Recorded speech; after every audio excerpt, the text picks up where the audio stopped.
Hello, everybody, and welcome to Fallout Equestria at the end. Now, I saw this one real quickly here. Let me just say, Gamma Deekay is the creator of this little story here. It wasn't that long, so I wanted to check it out. 22nd of December, 2013. That is way back, but we're just going to look at it. Fallout Equestria, we're just doing that all month. So, at the end of the war, after the blast of the balefire tore his city asunder, a ghoulified zebra is left to question if his actions were right, and if his punishment is as fitting as the stars have implied it to be. He will have to fight for his life after losing everything. But is there really something left to hope for in the hellish lands that he inhabits, or will he be doomed to an existence of suffering for his sins? The short Fallout Equestria sites are written in an attempt to see how I can do without some of the things I always rely on with the normal fic. I would love to hear any sort of feedback on it, positive or negative, but overall, hope you enjoy. We're just going to jump right on in here. That's a beautiful, beautiful cover art. Finding Solace. 5 minutes ago, the war, like the rest of the world, ended.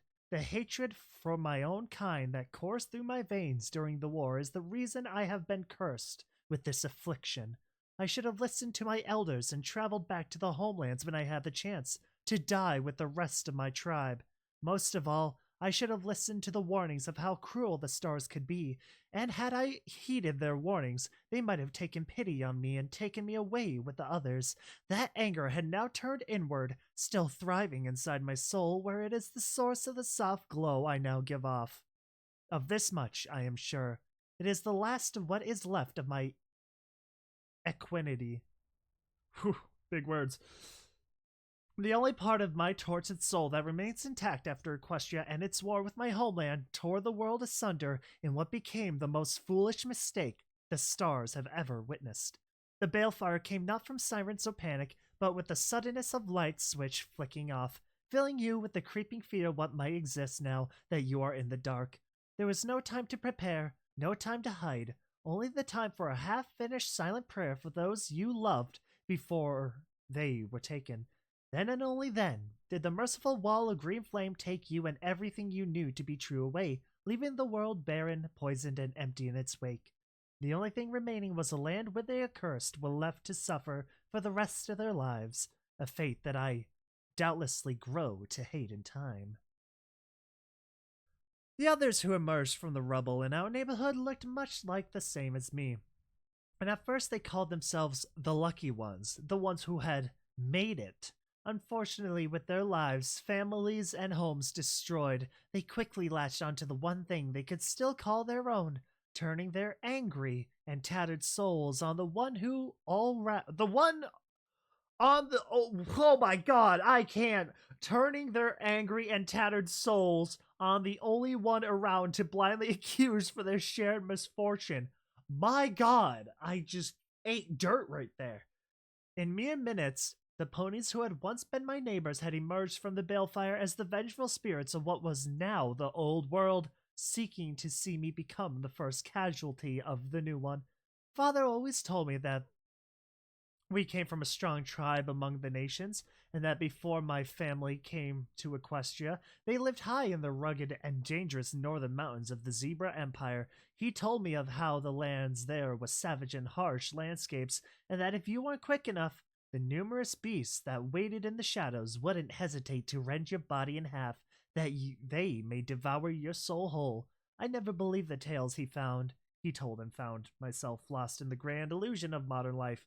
But I was wrong, and should have listened to the wisdom of his words. In those next few moments of reorientation in the new wasteland, I could feel generations worth of instincts kick in, mixing together seamlessly with the anger I kept inside. The will to survive guided my movements. My natural zebra flexibility extended as reactions flawlessly flowed into counteractions which utilized my hatred in ways before today I had never once wanted to express. My whole life I had been raised in Equestria, playing, learning, and working side by side with ponies, and in this moment, none of that remained. I am a zebra, and where I once stood apart from those trying to rend the life from my body only by the fact that I have a different coat, I now question how I could once have thought it so simple. The bricks under my hooves clattered and shifted as I prepared myself for the coming attempts to be made against my life. The thought that my sons lay dead somewhere beneath the rubble I stood upon was lost in the far reaches of my memory. I felt no pity for the banker that lived across the street from me. As his momentum was redirected by my hooves, his weighty girth made sure that he wouldn't be a threat ever again as it carried his steps forward without fault, impaling his head on a twisted and brightly glowing remains of his own garden fencing. Emotion had no place in this exchange of actions, and though it felt alien to me, the serenity hoof-to-hoof combat now brought upon my mind helped to quell the fires of rage in my soul. None of us had asked for this calamity to be brought upon us, but all the same, none of us had been attentive enough to stop it, even knowing full well that the price of failure was the destruction of everything we knew and loved. The retired teacher was the next obstacle I needed to overcome to survive, her unicorn magic already wielding a section of heated rebar as a makeshift spear. I stepped to the side as she thrust, feeling as the heat of the makeshift lance ebbed across my coat when it missed. Curling my fetlock around a brick, I used my other forehoof to balance, throwing my hind legs up to prepare my body into a spin. My hooves acted with the guidance of my heritage, coursing through me with a strength I had not known I had, and even through the betrayal to the lands I had one day hoped to call my own. My hooves fought to save my life so that I still might one day gaze upon them. The brick I held was propelled toward the elderly scholar's head as I spun down to land on all fours again. While the weapon she held swung around at me haphazardly, her focus had been stolen by the brick, and in added destruction of stopping its flight, my hind legs recoiled from the landing and propelled my rear up as my flank swung high. It barely missed the blade being held by the mechanic who lived behind me, who was the last and biggest threat of my opponents. I gave a mighty heave with my forelegs, pushing myself into the air as the rebar rod passed through the space I had once occupied. The bright glow that Miss Turner's eyes gave off dimmed for a moment as her gaze followed me while her horn tried in futility to intercept my path. I craned my neck and guided my legs to reorient themselves midair, lining them up only a moment before they connected with the elderly mare's back. The snapping of bone was the first sensation resounding through my ordeal that didn't help to calm the rage inside. Rather, the grotesque noise fueled it, helping it to spread through me as if it were a brush fire unchecked by anyone. The dull crunching that came when she had been forced to the ground and the feeling of her body growing limp under my hooves was an acknowledgement that I had ended the confrontation decisively, and that she was no longer a threat. I could feel the shift in the air, the change from survival to aggression coming easily with the stoked flames of hatred in my soul, urging it along. With it came the thoughts of my sons, crushed under what remained of the home I had built for them, the image of the racist mail mare who brought me the news that I lost my wife in the battle for Hoofington, and the thought that despite losing everything, I didn't even have the will to give up and end my own suffering. As the mechanic acted unpredictably and turned tail to run, the rage consumed my soul, taking over and guiding me as I hopped off the former obstacle toward the rebar rod that now lay unused. I bellowed out as the metal burned at my foreleg, but I would not relent. As I hefted it up in my fetlock, torquing myself and hurling the burning spear as if it were the one true implement of divine justice that promised to give my soul peace. It sailed from my hoof and through the air after the enemy, my mind working to erase any and all memories of the civility we had once shown to each other. We had been equals once, both working for the good of our common bond and wanting a better world, but that vision was more fragile than we could have ever imagined, and shattered completely alongside the city we had once thought could be our utopia. The heated lance drove through his coat, and with how quickly he had ceased to move once he tumbled to the ground, I assumed through his heart as well. The sight of my third kill quickly extinguished any hope, love, or kindness I had left inside my own chest, my heart now laying dark and cold, only warmed by the fires of the rage inside. The world had come to its end, and even as the stench of burning flesh and melting steel filled the air, I was glad that the war was finally over.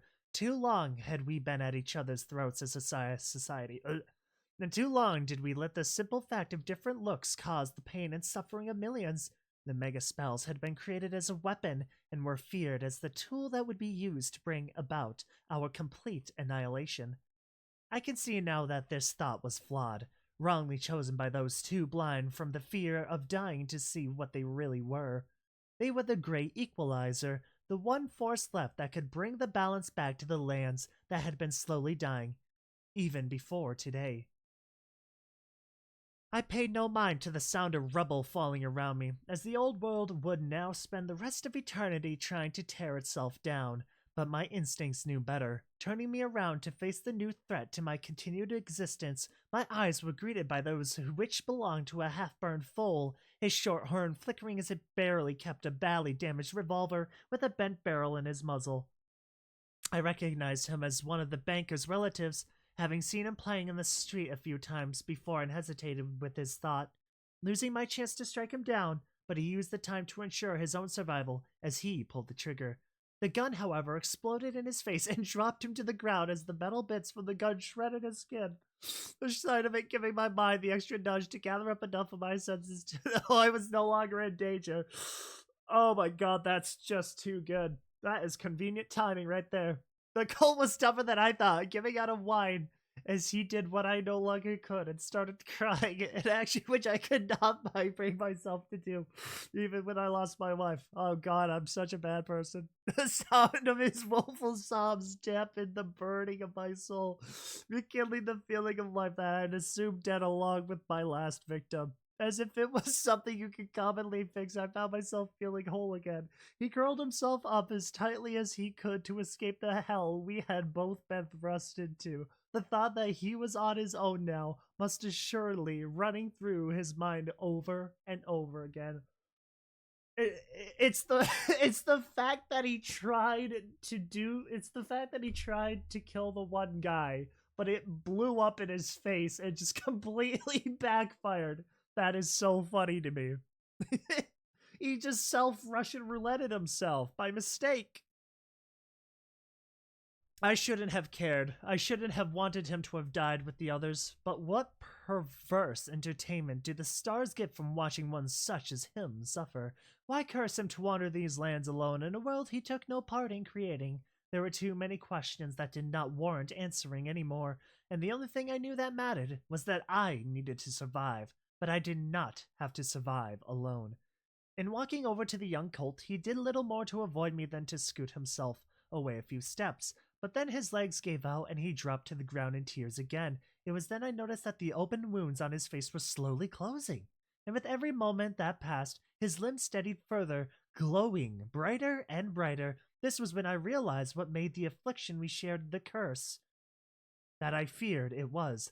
The very poison that now spread across the land only strengthened our bodies, ensuring that we suffered for as long as it takes for the stars to have their fill of our misfortunes. Looking down the road we had once used to reach the city, great fires burned in what remained of the defiant skyscrapers that lined downtown, the sun now having to claw its way through the great plume that rose across it and nearly filling the entire sky above.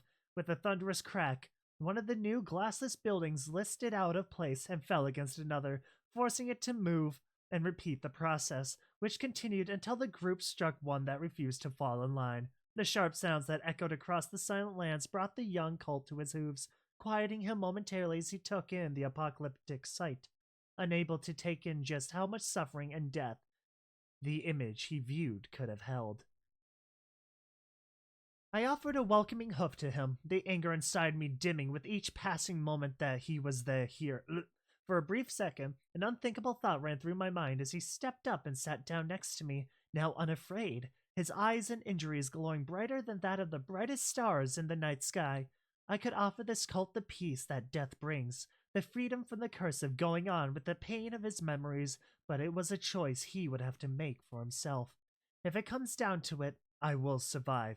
But that does not make me a murderer, and I refuse to make that choice for him when he has not even found that which makes him unique.